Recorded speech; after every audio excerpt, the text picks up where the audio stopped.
मंत्रिमंडळाच्या बैठकीमध्ये आज काही महत्त्वाचे निर्णय घेण्यात आलेले आहेत। यामध्ये विशेषतः गेल्या काही महिन्यांमध्ये सातत्याने महाराष्ट्रामध्ये जी अतिवृष्टी झाली आणि त्यामध्ये शेतकऱ्यांचं जे काही नुकसान झालं या संदर्भात एक आढावा आम्ही घेतला। जवळपास 60 लाख हेक्टरचं नुकसान हे झाल्याचा प्राथमिक अंदाज आहे। यापैकी पहिल्या टप्प्यातलं जे काही नुकसान होतं ऑगस्ट पर्यंतचं त्याकरता 2215 कोटी रुपये हे राज्य सरकारने वितरित करणं चालू केलेलं आहे। KYC चे जे काही अट होती ती शिथिल करून ॲग्रीस्टॅकच्या रेकॉर्ड प्रमाणेच हे पैसे देण्याचा आम्ही निर्णय घेतलेला आहे आणि त्या संदर्भातली कारवाई आम्ही सुरू केलेली आहे। असाही निर्णय करण्यात आलेला आहे की आता पुढच्या 2-3 दिवसात सगळ्या प्रकारची माहिती आमच्यापर्यंत पोहोचेल। काही ठिकाणी पाणी असल्यामुळे योग्य प्रकारचं असेसमेंट घेता येत नव्हतं आणि म्हणून त्यांना अधिकचा वेळ आपण दिलाय। पुढच्या 2-3 दिवसात ही सगळी माहिती पोहोचेल।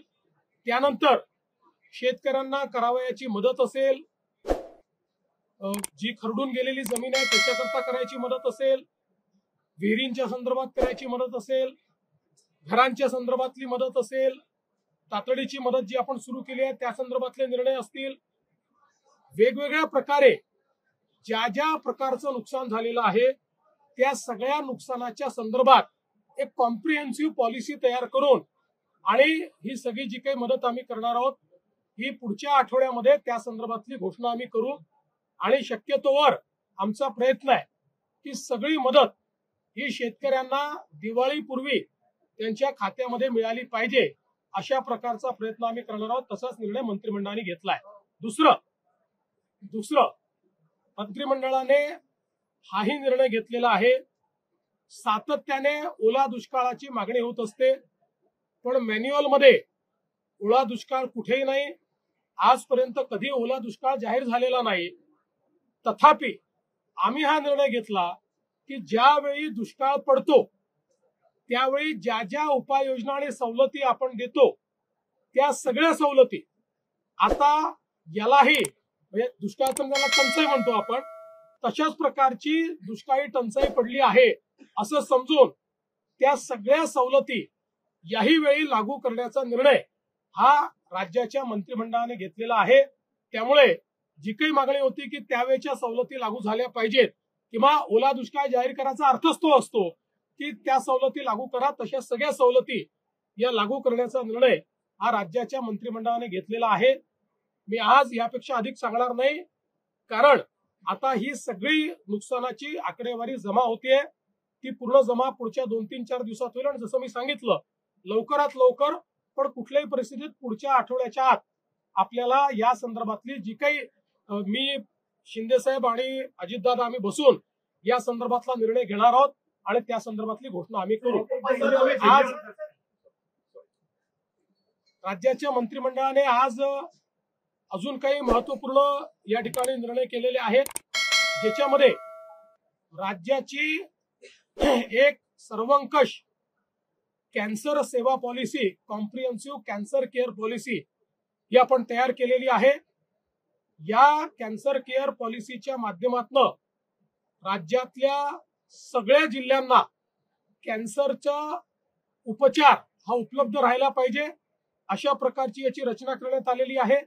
याच्यामध्ये L1 apex centre, L2 centre आणि L3 सेंटर याचं जाळं आपण तयार करतो आहोत जेणेकरून कोणालाही कॅन्सर सारख्या या बिमारीची ट्रीटमेंट मिळण्याकरता त्यांच्या जिल्ह्यामध्येच जवळपास महत्वाच्या गोष्टी उपलब्ध असतील। काहींना काही गोष्टींकरता L2 सेंटरला काही ठिकाणी जावं लागेल पण याच्यामुळे खूप मोठ्या प्रमाणात कॅन्सर याचा जे काही रोग निदान आणि त्याच्यावर उपचार आहेत त्याची सुलभता आणि त्याची कॉस्ट कमी करणं हा याच्या पाठीमागचा उद्देश आहे। हे देखील राज्याच्या वतीने आम्ही करणार आहोत। आज राज्याने आपली GCC पॉलिसी ही देखील या ठिकाणी मान्य केलेली आहे। GCC म्हणजे ग्लोबल कॉम्पिटिटिव्ह सेंटर या GCC मध्ये आपल्याला त्या ठिकाणी मोठ्या प्रमाणात गुंतवणूक येणार आहे आणि ही जी की गुंतवणूक येणार आहे ती गुंतवणूक महाराष्ट्रामध्ये आपण कॅप्चर करायची ग्लोबल कॅपेबिलिटी सेंटरमध्ये. अशा प्रकारचा आपला प्रयत्न आहे. हे ग्लोबल कॅपेबिलिटी सेंटर मोठ्या प्रमाणात रोजगार देणारे सेंटर आहेत. ज्या प्रकारे मागच्या काळामध्ये BPOंनी आपल्याला खूप मोठ्या प्रमाणात रोजगार दिला तसंच आता हे ग्लोबल कॅपेबिलिटी सेंटर्स GCC रोजगार देणारे आहेत. एक अपेक्षा अशी आहे की पुढच्या काळामध्ये आपल्या देशामध्ये जगातनं 5000 GCC येणार आहेत आणि हा सगळा जो GCCचा रिव्होल्युशन आहे हा महाराष्ट्रात कॅप्चर करण्याकरता ही पॉलिसी आपण तयार केली आहे. आपल्याला अपेक्षित आहे की या पॉलिसीमुळे किमान हाय पेड जवळपास 2 टप्प्यांमध्ये 5 लाखापेक्षा जास्त रोजगार हे निर्मित होतील आणि मोठ्या प्रमाणात गुंतवणूक येऊन आपल्याला टॅक्सच्या रूपानं देखील हजारो कोटी रुपये यातनं प्राप्त होतील. आणि म्हणून अशा प्रकारची कॉम्प्रिहेन्सिव्ह पॉलिसी तयार करणारं महाराष्ट्र हे पहिलं राज्य.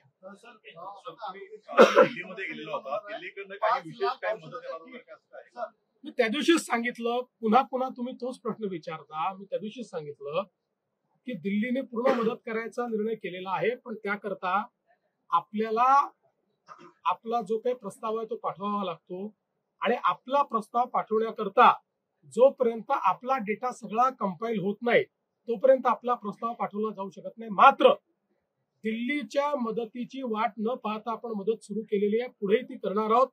दिल्लीतनं तो पैसा आपल्याला रिएम्बर्समेंट मध्ये मिळतो.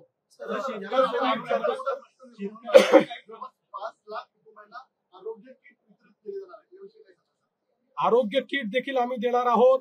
त्याच्यासोबत विशेषतः गहू, तांदूळ, डाळ आणि इतर बाकी अनेक महत्वाच्या वस्तू याचीही किट ही आम्ही देणार आहोत, जेणेकरून आता ज्यांचं नुकसान झालेलं आहे त्यांना पुढच्या महिना 2 महिने त्रास होऊ नये अशा प्रकारची व्यवस्था आम्ही करतो.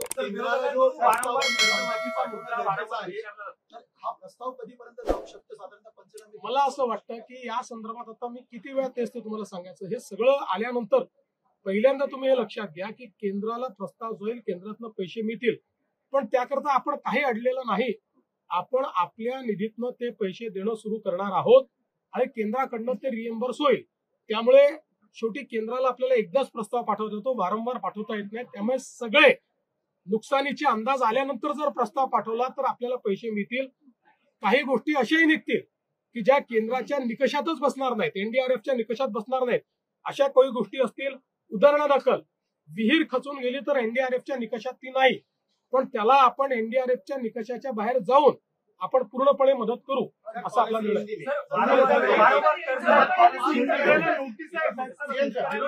एकाच जिल्ह्यामध्ये अशा प्रकारे नोटीसच्या संदर्भात त्या ठिकाणी, आणि त्या नोटिसेस जुन्या आहेत, त्या नोटिसेसचं आमच्या निदर्शनास आलंय. तिथे बँकांना सांगितलंय, सगळीकडे बँकांना अतिशय स्पष्ट निर्देश दिलेले आहेत, कुठेही वसुली आम्ही करू देणार नाही.